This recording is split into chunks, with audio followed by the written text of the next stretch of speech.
Historic rainfall is stunning to see from above. Drone footage takes us through a tour of downtown Franklin. Now, the footage was taken just a few hours after the rain stopped falling, showing us just how high the water levels reached. News 2's Valencia Wicker joins us live tonight from Franklin as cleanup is just beginning. Valencia?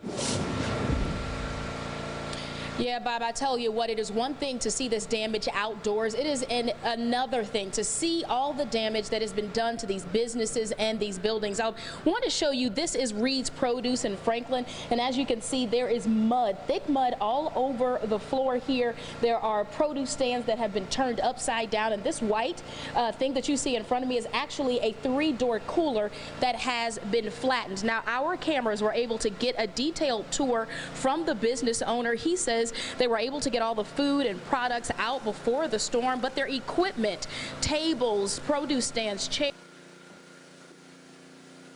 When we got here this morning, our tables and pallets were all over the cemetery, up on Hillsboro Road, all down around the river. So we've been recovering those with a loader, and the boys has been pressure washing all the mud out. And we've been throwing away a lot of stuff out of the building out the back.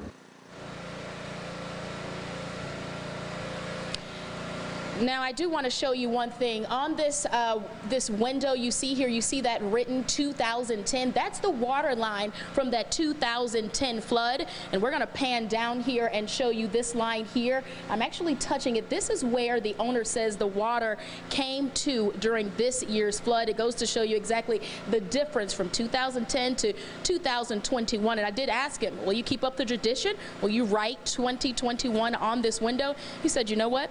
I think I will. In Franklin, Valencia Wicker, News 2.